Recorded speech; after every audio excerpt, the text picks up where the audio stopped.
Hello, hi, welcome everyone, and thank you for joining us today. Good morning, good afternoon, evening, wherever you are turning in from. I am Harshit from DataCouch. I am excited to explore you to supercharge your AI development using local LLMs meetup session. In this session, we'll delve into the practical strategies for running and fine-tuning language models on your local infrastructure. No cloud dependency required. Whether you are a developer, data scientist, or a tech leader, you will gain hands-on insights and see live demos that highlights the performance, privacy, and flexibility of working with local models. Let's dive in and unlock a new level of AI development starting right now. First of all, I would like to welcome our host, our speaker, Francesco Cotti. He is Docker's product manager for artificial intelligence, where he leads the design and delivery of cutting edge AI tooling for containerized workflows. With over 25 years of hands on experience in software development and product leadership, he combines deep technical expertise with strategic vision to empower developers worldwide.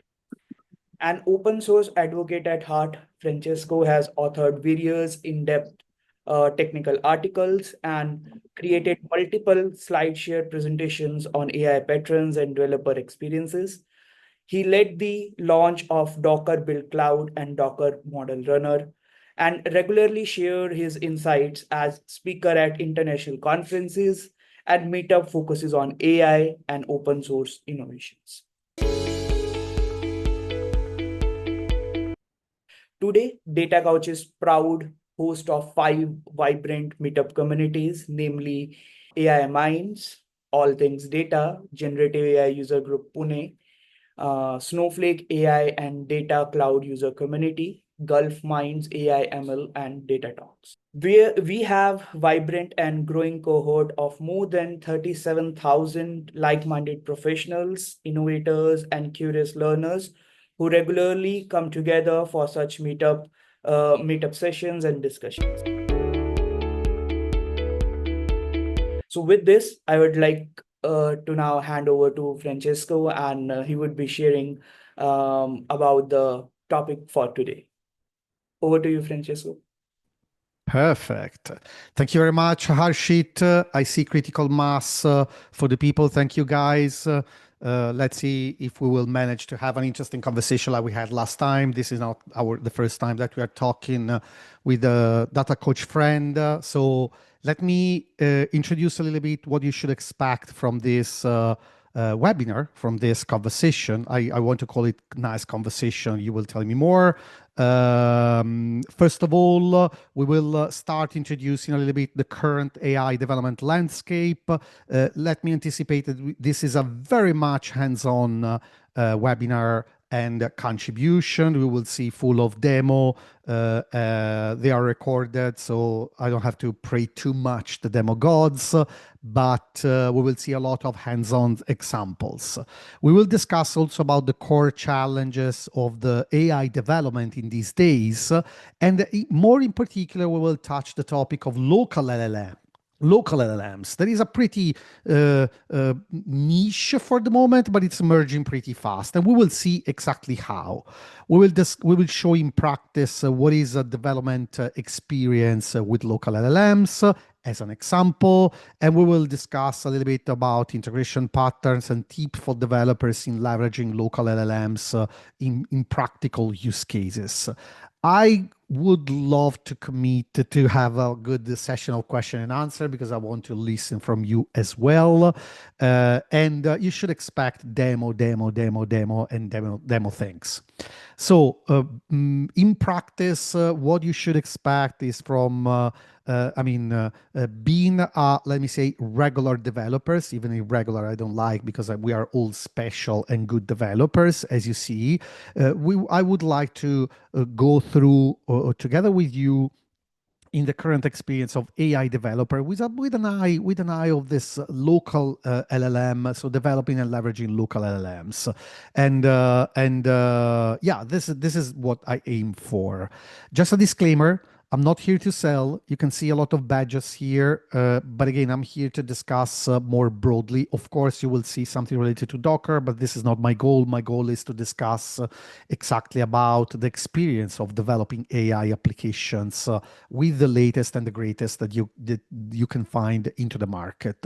As you know, AI, it's a broad term, and we will focus, at least in the examples, on Gen AI application. There are the examples where you can generate text and you discuss with a human-like interaction with a computer. And another caveat is that this field is evolving insanely fast. So every other day, not every other week, we see new solutions, new things happening. This is exciting, but it's also challenging a little bit to see. And this is exactly one topic that I would like to touch at the end, because I would like to hear also from you, what is your experience in this space in particular. But let's start from a little bit of content. So first of all, I don't know your experience, but in practice, oh, by the way, feel free to leverage the chat. I will try to take an eye. Cannot promise that I will answer everything, but again, it's good to have an interaction because it's more exciting and interesting. So first of all, let me start from something and tell me if you agree or not. But honestly, developing Gen AI application today is not necessarily hard. So at the end of the journey, what you need to have a SaaS service, and in practice, what is the development of a large language model that is offered through an API. And if you think about services like ChatGPT, Gemini, Claude, but there are a few others and many others that are happening. I mean, what you need is an API that is doing all the work for you, because through the application, that is the thing that you really develop, the user can interact, submit me a prompt. You can, through the application, send a request to the LLM, you get back the answer, and the answer is properly given back to the users. This is not hard, and honestly, everything happened through what is today a standard, even if this has been launched by ChatGPT, that is called an OpenAI API. OpenAI API is a collection of API endpoints that you can leverage exactly to create and implement the flow that you can see in front of you. Just to show how easy it is, let's do an exercise together. This is the demo number one. Let's use cursor. And through this simple text, you can see that I'm really instructing Cursor to create a simple web application in Python running at the port 8080. The web application develops a chat with the end users. There are some technical requirements. There is the endpoint of the OpenAI API, in this case from ChatGPT. Of course, I'm hiding the API key for obvious reasons, and then execute what is required to execute the Python app. I mean, this is incredibly simple. Let's see this in action. Raising the same text to ChatGPT to Cursor. Cursor is doing all the job for you. So it's creating the requirements file where you get all the libraries. It is creating the source code into the app.py source, and this is a pretty easy content and short content. Then a templates, an HTML index file, of course, to show and interact with the user. And then that's it. I mean, we run the environment with the various libraries. Then we run the application, and the application is up and running at the port 8080. Nothing complex, nothing fancy, of course, but very easy to do. From this point of, I can interact with the LLM, for example, saying hi like a pirate, or say hi in any other different language. Very, very easy, very, very straightforward. But developing Gen AI application in a real world scenario is not easy, as I'm trying to communicate with you right now. So let's be clear. To get started, it's very easy. You have seen this in front of you. But if you are in a real world scenario and you want to enrich the content with some custom documentation or your custom behavior, or if you want to guide your LLM to do something special for your user, it can be pretty complex. We are not going to describe, of course, this complex scenario, but just to give you the idea how complex could be the development of a GenAI application in a real life scenario.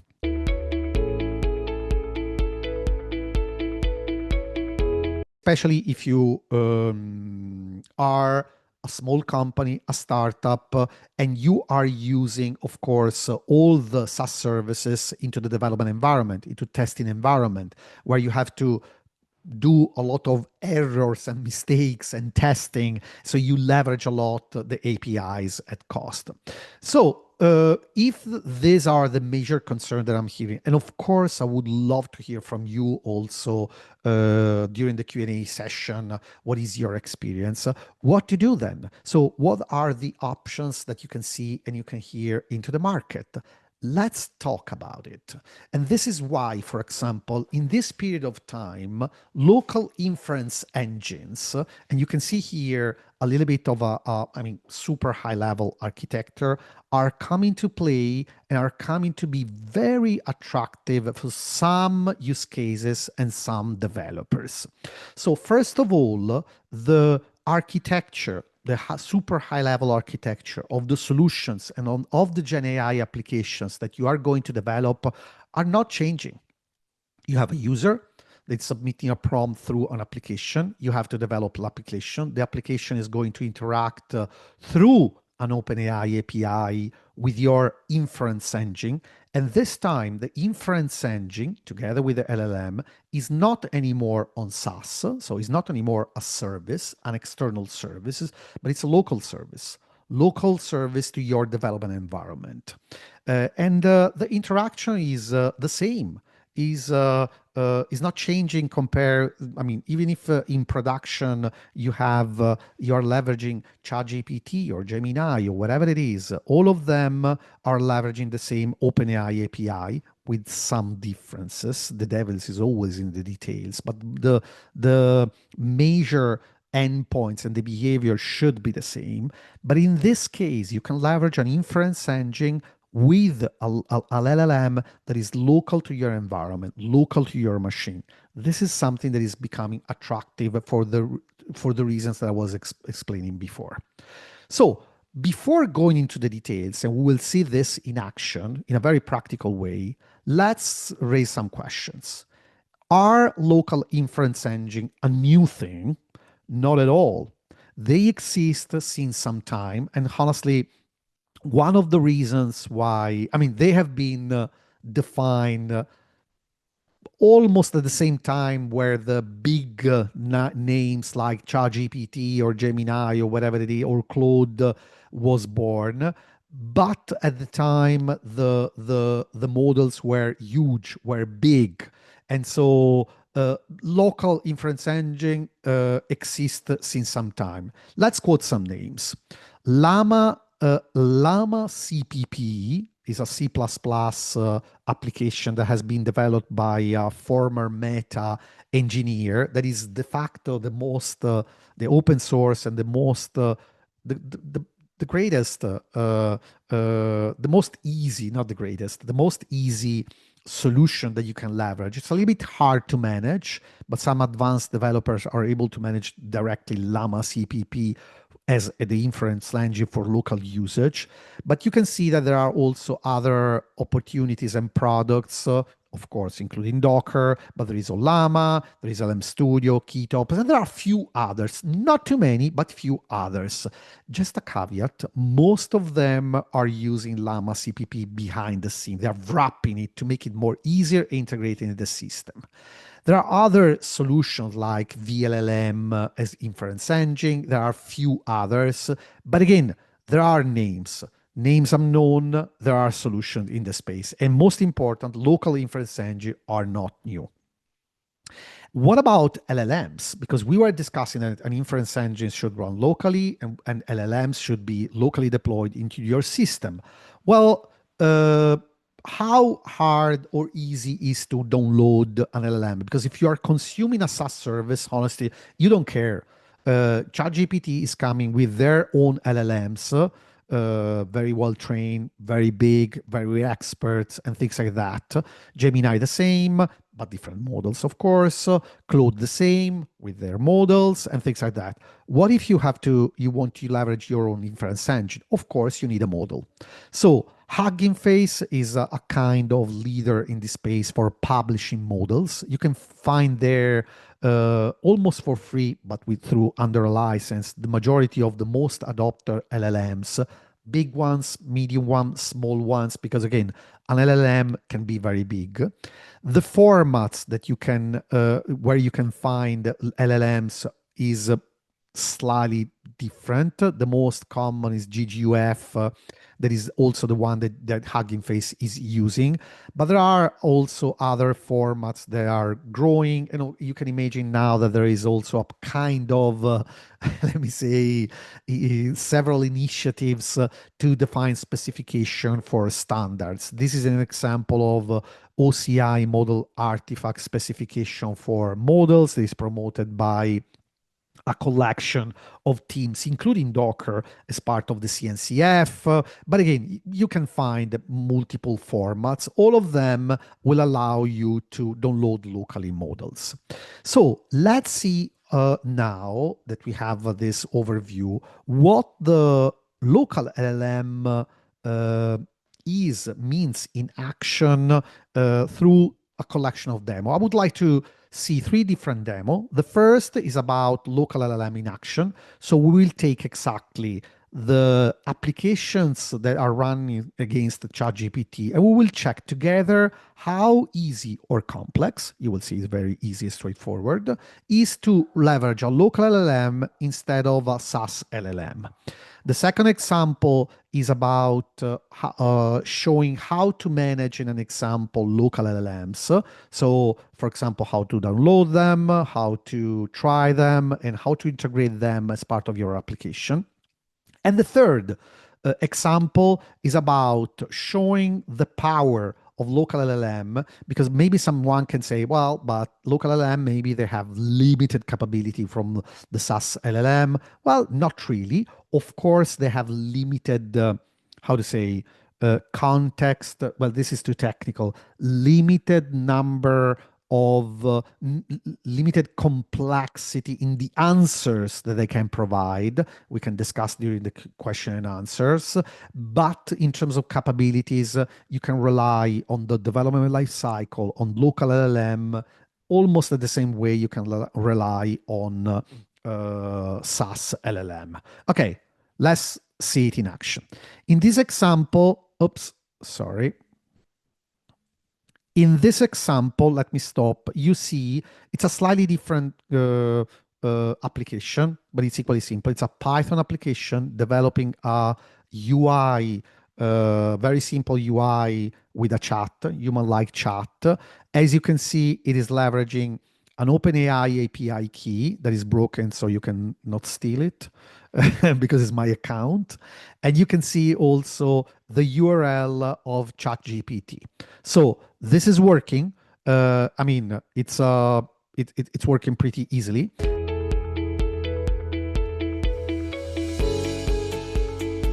Let me close with a final comment. I think we all agree, and everyone agrees, that AI is going to be disruptive.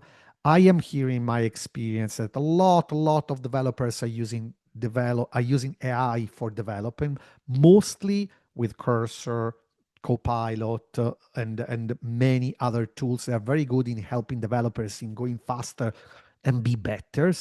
A lot of developers are playing with AI development, but very few developers are developing real life applications for production purposes. So now it's time to learn.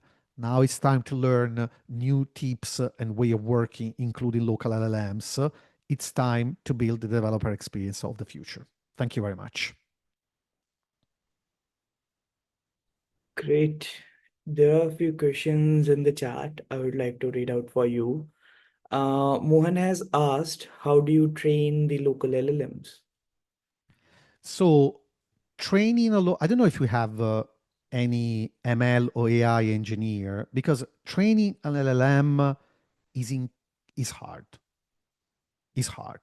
So it is a task that not every developer can do. Honestly, I am aware. So honestly, I don't know your experience. Again, it would be great to be in a room, but uh, uh, there are developers that are developing Gen AI applications, and usually this set of developers are not, are not expert enough to develop to train LLM because it's a specific job. So data engineer, ML engineer are great in developing custom LLM, but they need special tools, special testing environment is a specific task that you need to learn and do. So I am a little bit abstract and foggy, but again, it is a job. It's not something that you can say, okay, let's give this to this UI, put some prompt, and magically the custom LLM is done. It is a job, and you need to learn to become an ML engineer or an AI engineer.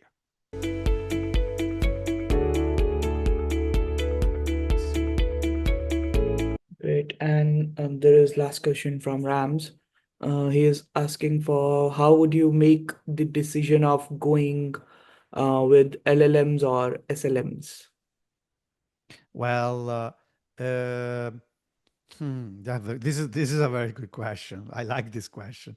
So uh, the decision depends also on the experimentation, the goals. Again, I am a product manager. The most clever answer that I have to this question for me is the concern that I was showing during the slide. So if a cost is a concern for your development life cycle, cost of the SaaS, if you don't need a big model because you need a smaller model for your task, and if the latency is the challenge, I'm not saying that you have to have all the three problems or the three concerns, but also if you have one of these three or more of these three, then you have a good candidate to leverage local LLM.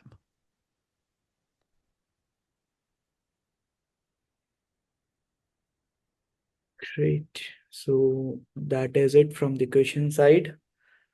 Um, that was really amazing, insightful, and interactive session.